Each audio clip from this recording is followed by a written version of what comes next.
यदि किसी, देखिए, यदि किसी एपी, ठीक है, हमने यदि किसी एपी का फर्स्ट टर्म, पहला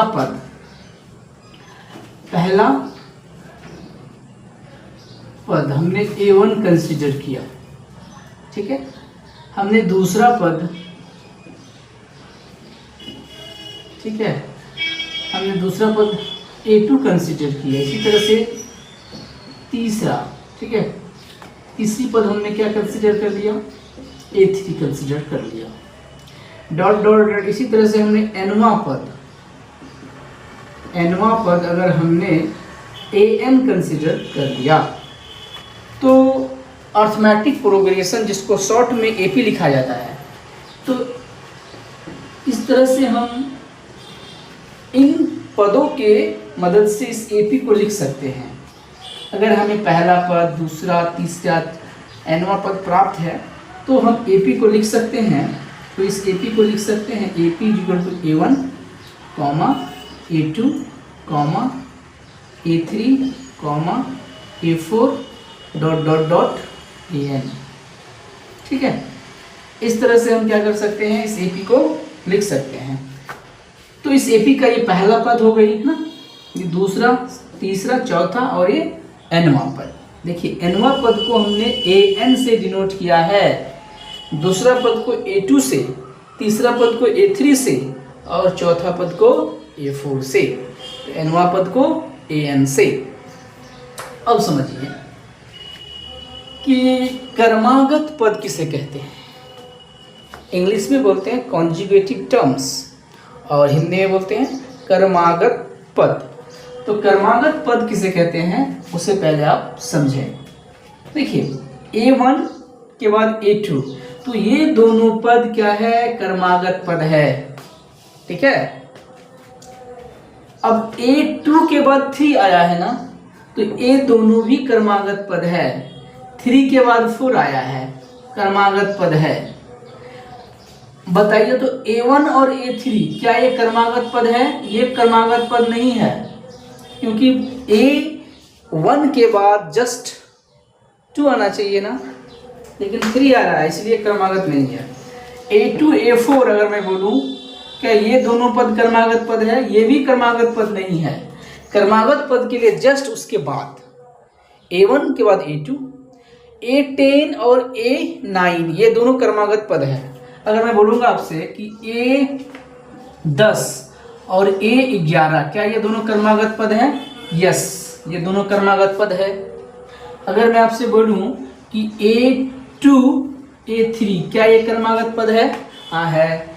आपसे अगर मैं बोलूं कि बताइए AN और AN-1 ये दोनों कर्मागत पद है?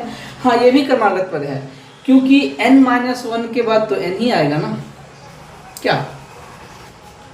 इसी प्रकार से AN और AN+1 ये दोनों भी कर्मागत पद है, क्योंकि इसका डिफरेंस आप चेक करेंगे। आपको अगर मान लेते कंफ्यूजन हो रहा है कि कर्मागत पद है या नहीं, तो दोनों का डिफरेंस चेक कर लीजिए ना।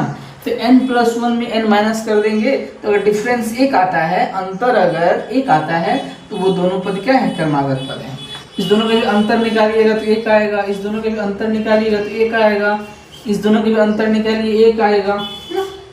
ये हो गई कर्मागत पदों का अंतर को क्या कहते हैं? कर्मागत। अगर अंतर 1 हो तो उसे कहते हैं कर्मागत पद। तो हम AP को लिख सकते हैं AP A1, ठीक है, A2, ठीक है। AP को लिखा जा सकता है, AP को लिख सकते हैं A1, A2, A3 dot dot AN, ठीक है। आप कर्मागत पद समझ गए। अब देखिए ये संख्याओं का ये समूह अर्थमेटिक प्रोग्रेशन में है या नहीं है, इसे चेक करने के लिए आप क्या करेंगे? कर्मागत पदों का अंतर चेक करेंगे। अगर कर्मागत पदों का अंतर कांस्टेंट हो, यानी अचर राशि हो, फिक्स्ड हो, तो वो संख्याओं का सूची अर्थमेटिक प्रोग्रेशन में होती हैं। अगर इस AP का हमने कॉमन डिफरेंस सार्व अंतर को D मान लिया, ठीक है, तो सार्व अंतर को D मान लिया तो क्या होगी ये A2 क्यों नहीं चल रहा है, A2 minus A1 is equal to D, A2 minus A1 is equal to D। इसी तरह से A3 minus A2 is equal to D, ये क्या होगी, कांस्टेंट होगी। सभी कंजुगेटिव टर्म्स का डिफरेंस क्या होगी, ऑलवेज कांस्टेंट होगी। की दिखता लगे AP को की दी हुई संख्याओं का सूची AP में है या नहीं दूसरे मेथड से चेक करेंगे। अभी हमने थोड़ी देर पहले बताया था दो क्रमागत पदों के डिफरेंस अगर बराबर हो, किसी दो क्रमागत पदों का डिफरेंस अगर बराबर हो तो वो संख्याओं की सूची AP में होगी, ठीक है। तो अब चेक करते हैं इन संख्याओं के सूची को कि क्या ये AP में है या नहीं है। तो देखिए ये तो पहला पद है, इसको A1 से डिनोट करेंगे, जैसे हमने बताया था, ये A2 से, ये A3 से, और ये लास्ट टर्म है तो इसको AN से डिनोट करेंगे, ठीक है। तो जरा देखिए तो पहला क्वेश्चन को कि AP में है या नहीं है। तो क्रमागत पद A2 माइनस A1 चेक करते हैं, A2 माइनस A1, तो A2 148 है माइनस 147, कितनी वैल्यू आ गई है 1। Similarly A3 minus A2 check करना है, तो ये कितनी हो जाएगी 149 माइनस 141। देखिए तो क्रमागत पदों का अंतर क्या आ रहा है, कांस्टेंट आ रहा है, तो इसका मतलब क्या है ये AP में है, ठीक है। और एक बात ध्यान देने योग्य है कि कभी कभी क्या होती है कि मान लिया कि A2 ही कम है, मान लिया ये संख्या कम है ये ज़्यादा है, तो इसका ये मतलब नहीं है कि आप A1 में A2 को घटा दीजिए, ठीक है। प्रोसेस क्या है कि अगले पद को पहले वाले पद में पहले वाले पद को अगले वाले पद में माइनस करनी है, चाहे वो छोटी क्यों ना हो। जैसे मान लिया कि कोई AP है, जैसे इस तरह से है 3 2 1, ठीक है, 0 इस तरह से मान लिया है, तो आप कहेंगे कि सर ये तो पहला पद है, पहला पद तो बड़ी संख्या है, दूसरी पद तो छोटी संख्या है, तो इसको इस तरह से माइनस करते हैं 3 माइनस 2। नहीं, ऐसा नहीं करना है। रूल क्या है कि दूसरी पद को पहले पद में, यानी कि दूसरी पद जो है उसमें पहली पद को माइनस करनी है, ठीक है। तो ये तो AP में है। इसी तरह से आप इसके भी क्रमागत पदों का अंतर देख करके बता सकते हैं कि AP में है या फिर नहीं है। तो सेकंड क्वेश्चन को भी देख लीजिए। इसके लिए इस AP के लिए A1 ये पद होगी, ये पद होगी A2, ये A3, ये A4 और ये A5, ठीक है।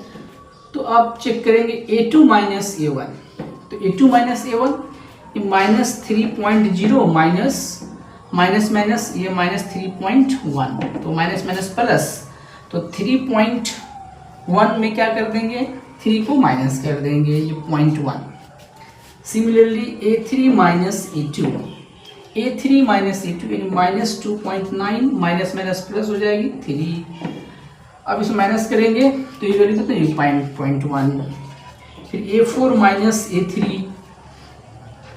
ये हो जाएगा माइनस 2.8 माइनस प्लस 2.9, ये भी हो जाएगी कितनी 0.1। इसी तरह से आप कैलकुलेट कर सकते हैं A5 minus A4 minus 2.7 minus minus plus 2.8, ये 0.1, ठीक है। और फिर इसी तरह से क्वेश्चन नंबर 4 को भी आप सॉल्व कर सकते हैं। क्वेश्चन नंबर 3, तो इस AP के लिए ये A1 A2 A3 A4, ठीक है। तो A2 माइनस A1 900 माइनस 950, देखिए वही बात हो गई ना, 950 A2 कम है और A1 ज़्यादा है, तो आप ये मत समझिए कि A1 माइनस A2 कर देंगे, ज़्यादा में कम कर देंगे, नहीं, रूल क्या है A2 माइनस A1 करनी है, ठीक है। तो ये माइनस में आ जाएगा कितना हो जाएगा ये -50। इसी तरह से अब A3 माइनस A2 करेंगे। A3 माइनस A2 850 माइनस 900, ठीक है, ये भी कितना आ जाएगा -50। फिर A4 माइनस A3 कितना आ जाएगा 800 माइनस 850, ये भी -50। तो ये जो देख रहे हैं, ये जो अंतर जो देख रहे हैं कांस्टेंट आ रहा है, क्रमागत पदों का अंतर अगर कांस्टेंट आता है तब ये संख्याओं का सूची अर्थमेटिक प्रोग्रेशन में है, समांतर श्रेणी में है। और इस कांस्टेंट क्रमागत पदों के अंतर को क्या कहते हैं, कॉमन डिफरेंस। इसको डी से भी डिनोट कर सकते हैं आप, इक्वल्स टू डी भी लिख सकते हैं। इसको आप इक्वल्स टू डी लिख देंगे क्योंकि दो क्रमागतों का अंतर को क्या कहते हैं, सार्वंतर कहते हैं। अगर सार्वंतर कांस्टेंट है, अचर है, तो संख्याओं की सूची अर्थमेटिक प्रोग्रेशन में कहलाती हैं। दूसरी बात, और एक बात समझ लीजिए कि अर्थमेटिक प्रोग्रेशन में देखिए इसमें अंतिम पद दिया हुआ है, अंतिम पद को an से डिनोट करते हैं। तो जब भी an देखिए तो वो अंतिम पद है, तो अंतिम पद को हम क्या करते हैं, an से डिनोट करते हैं। लेकिन देखिए इसमें अंतिम पद नहीं दिया हुआ है, तो इसको बोलते हैं इनफाइनाइट AP और इसको फाइनाइट AP, ठीक है, ओके।